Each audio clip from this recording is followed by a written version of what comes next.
according to the FIFA Law 5, it is the referee who has the final decision on the floor of play. So irrespective of what happened outside the inner perimeter, it boils down to the referee to take the decision. Actually, wherever you are and you are watching Akostik TV, you will not watch Akostik TV. We don't want the murderer watching Akostik TV. Oh, they should watch. So that no. We don't want the murderer watching Akostik TV. We TV. don't want any professional murderer. So if you are a professional murderer, please stop. It's not a good. It's not a good.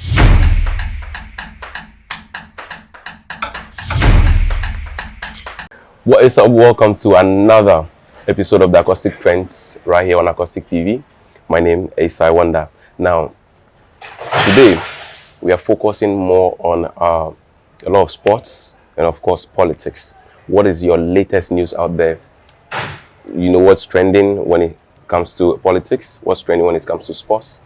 And to help me do that discussion right here, I have the sports doctor, Meshach Nkrumah. Charlie, what's up? Yeah, I did, bro. Oh. It's been, some few days since we had our conversation and stuff. Yeah. And today, we are doing that again. That's good. Yeah. For the good people of Ghana and across the world. For the good people of Akostik TV. Yeah. That is more.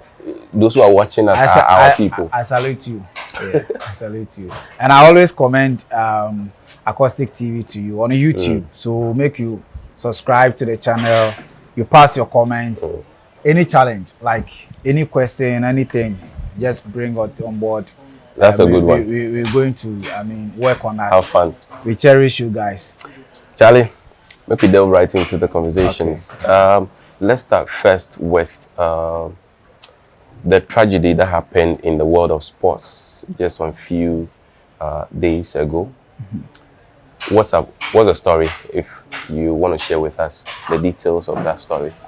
Well, a staunch Asante Kotoko fan. I call him a promoter because for the past, let's say, 2-3 seasons ago in our football, even in this deteriorating state of our football, because we all understand that the state of our game is below the belt. Driving people away. Yes, because the attendance in various stadiums and other stuff are below the belt. And this guy has taken it upon himself promoting Asante Kotoko game. And indirectly, when he is promoting games for Asante Kotoko, he's promoting Asante Kotoko games.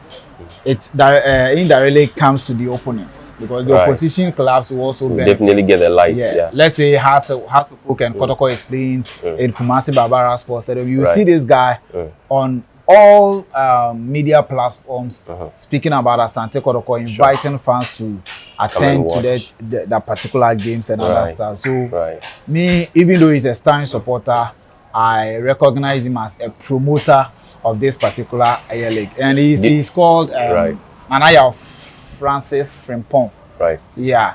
Well known as Nana Poli. Nana Poli.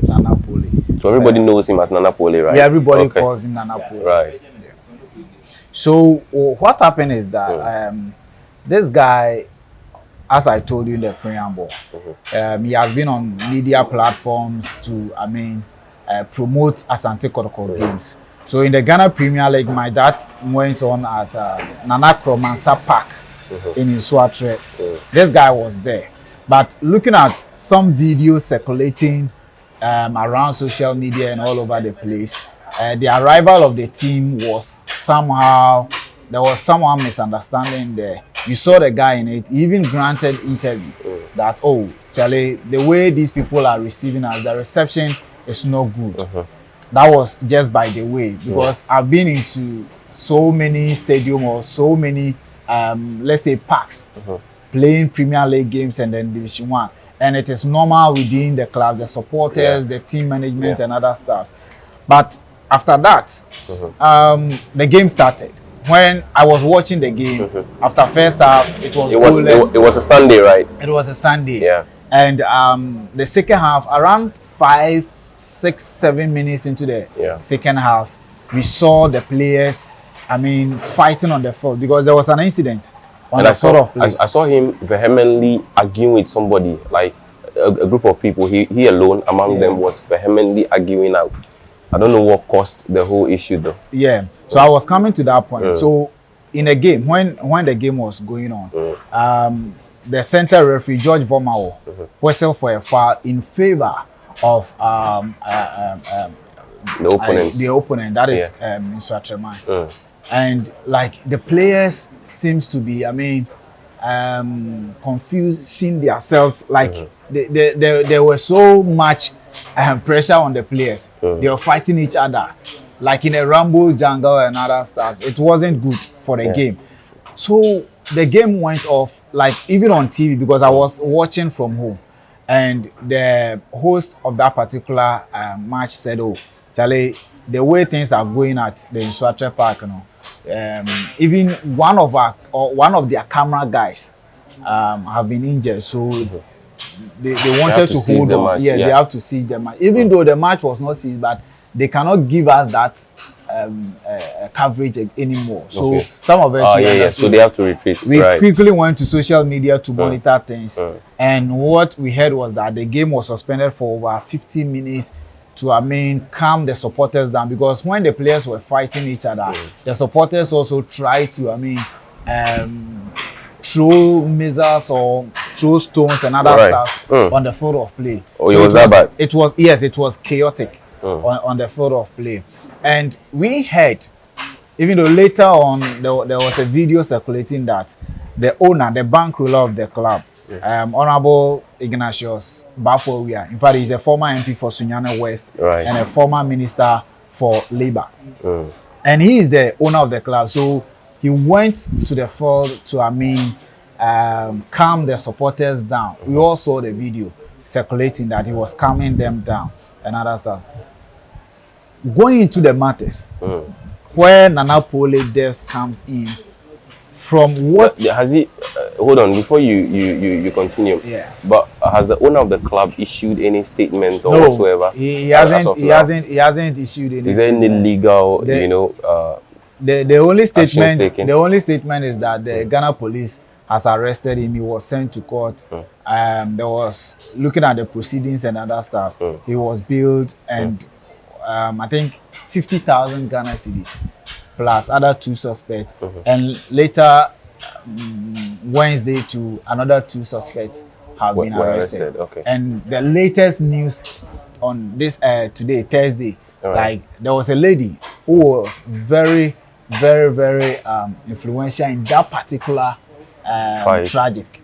Yes, she has also been arrested. So the man himself, the bankroller himself, didn't issue any statements. If you say that the lady has been very influential or instrumental in the whole brouhaha, what do you mean? What did she do? I mean, I know you're trying to build up the story, but what did she do in particular to warrant her arrest? Well, for the reports that we've been getting from, especially the Kotoko supporters and those who were around and have been narrating the issue, they have been saying that this lady, I don't actually know her, but per the reports, she's that radical person when there is a game going on, even though she is also a promoter for the club. When Nsoatreman Football Club is about to play games and other stuff, she's also one of those promoters who comes on radio to promote the games and advertise whatever they want to do. It is alleged that when she comes to sit beside you, then it sends signals to those perpetrators, or let's say those executioners, because it signals them. It signals them to come and attack you. Right. Yes, that is what I heard. I wasn't there, so that is it was. Now you see all these stories building up and stuff. Okay, we have identified the problem. Something has happened. Yeah. But before it happened, was there any chance that we could deal with it or we could stop it? On the side of the referee, hasn't the referee seen enough to call off the match? I mean, to end the match, rather than to make this brouhaha go on, probably even escalated. Hasn't the referee seen enough to end the match?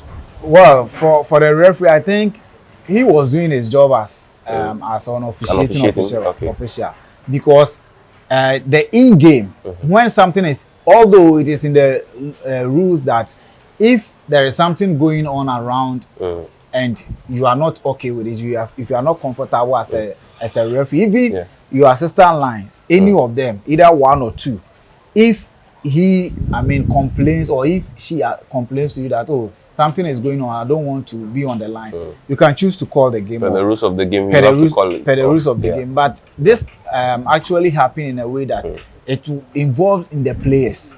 Because whatever is going on outside the inner perimeter, you, the referee, can choose to, I mean, continue the, because nothing is influencing the game.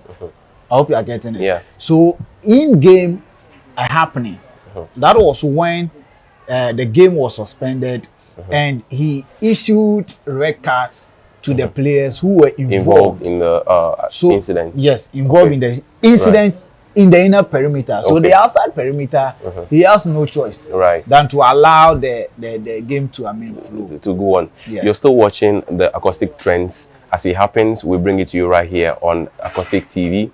My name is Awanda, still doing the discussion with Meshach Nkrumah. Do well to follow us on our social media platforms, Akostik TV, and of course on YouTube, Facebook, and of course Instagram, X as well. Now, you see, these things have been happening in our football games, okay? These supporters' actions, they come to watch football, but they dictate to the players what should go on. They dictate to the referees what they should do. Referee whistles something, they feel that no, that decision taken was bad, and they try to coach rather than just watch the game. Going forward, what are we putting in place so that these things don't happen again? Well, that one, you see, supporters will always be supporters. We are like students. Yeah, but you see, there should be something that we should do to restrict them. You know, supporters, because they are part of the game, you understand? And there are some rules and regulations that can be, I mean, assigned to those supporters. But when the game is going on, there's nothing that you can do to stop them if an officiating official takes decision on the field of play. But it is also up to the referee, because according to the FIFA Law 5, it is the referee who has the final decision on the field of play. So irrespective of what happened outside the inner perimeter, it boils down to the referee to take the decision. You only need confidence. You understand? You only need confidence. So whatever the supporters will do outside the inner perimeter, it doesn't have to influence your decision. Even though some of the decisions are influenced by supporters. But let's say we are opponents. And I'm putting myself into so many perspectives, like fans.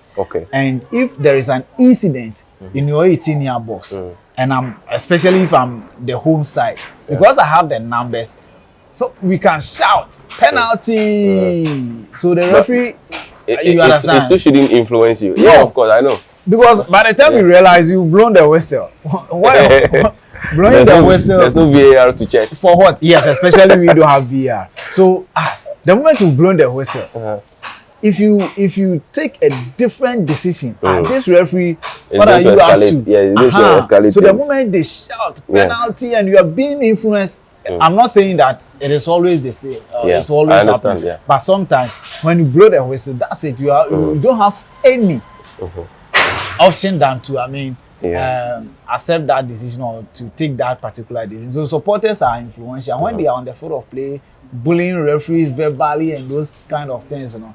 Some referees, when they are coming on the field of play, they may take their, let's say, results into their pocket. But some of the supporters' actions can also actually change it. You see, so I know that supporters will always be supporters. Okay, they will do what they have to do, and of course, because of the love for the game. All right, but this thing could have been, stopped right there, right as it happens.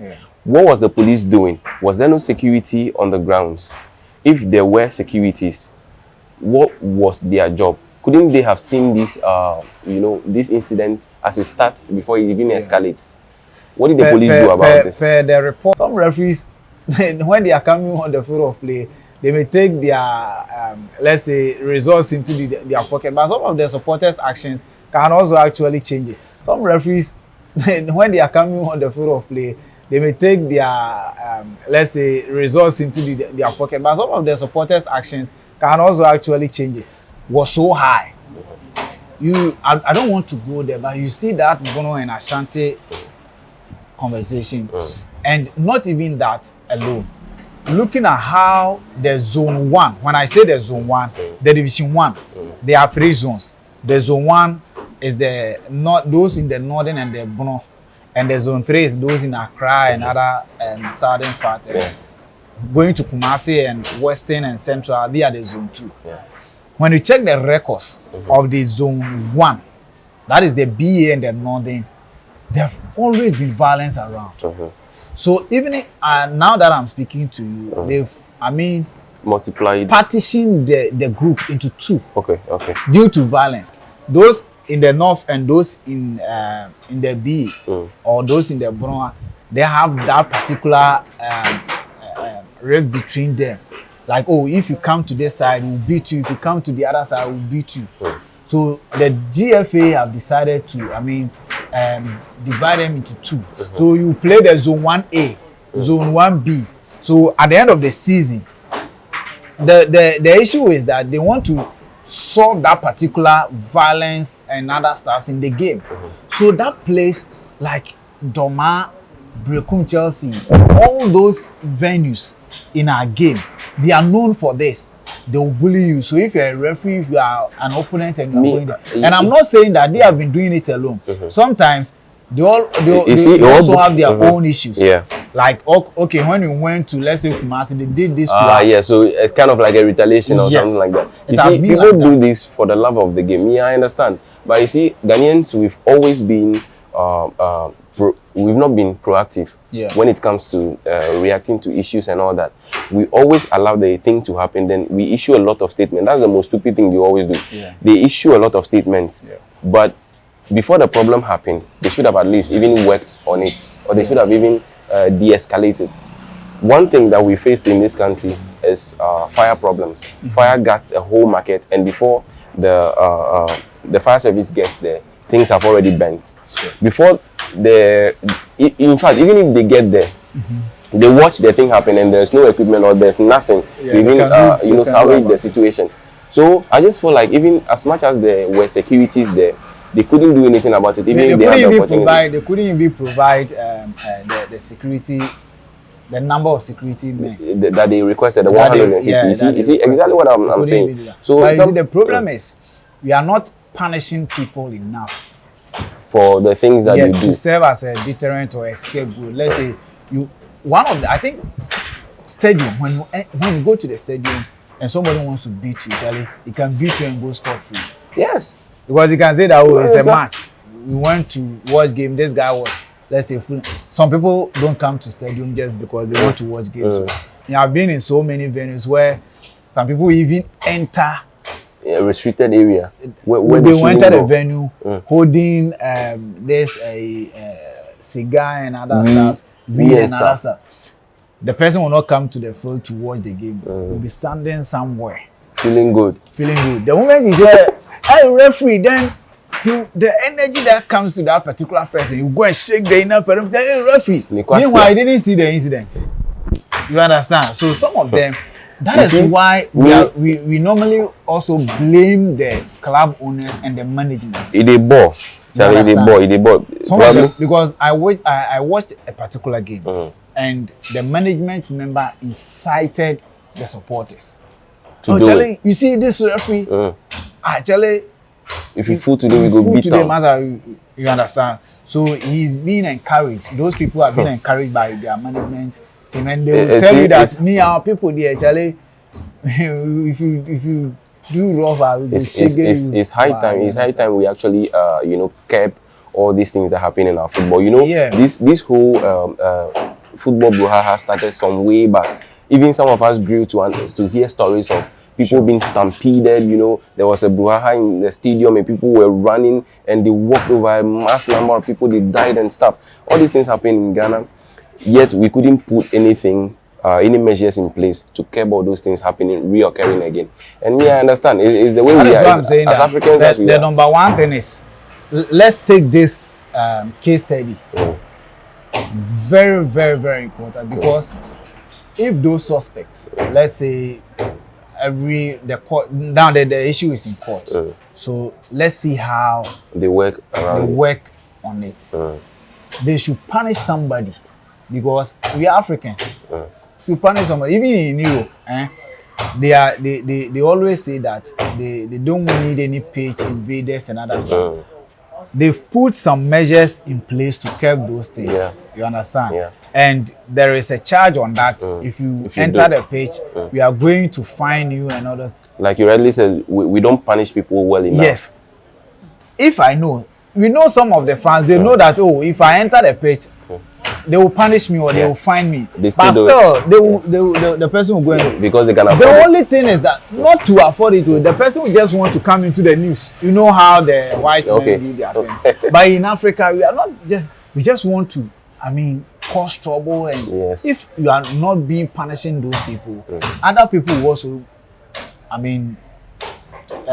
continue with that particular act of which it is not good for our game. So we are pleading.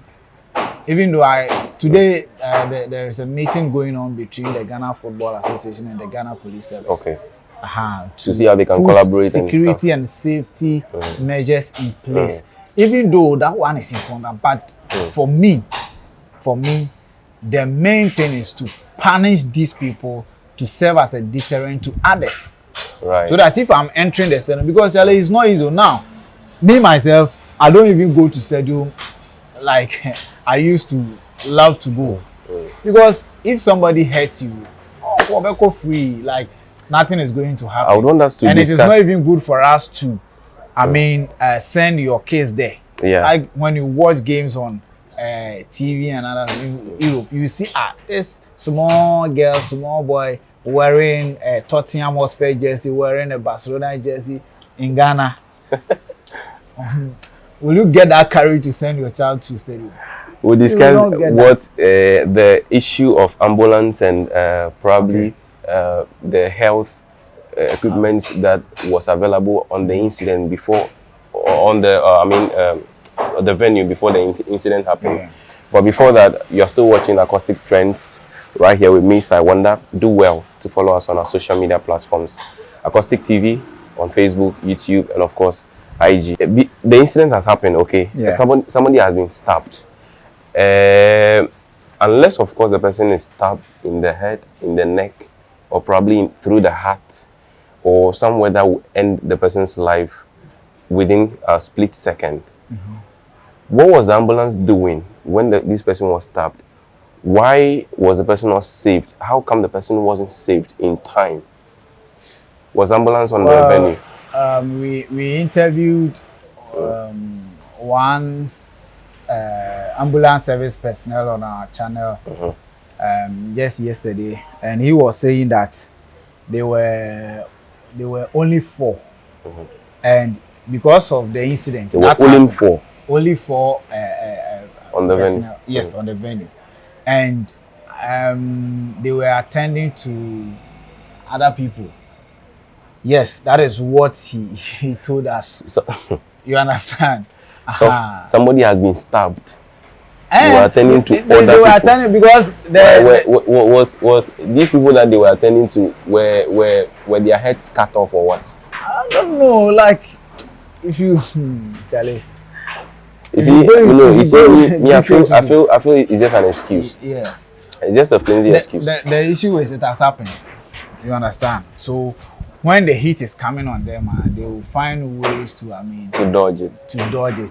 Because I think that after the incident, I think the game was suspended for 50 minutes. 50 good minutes. Yeah.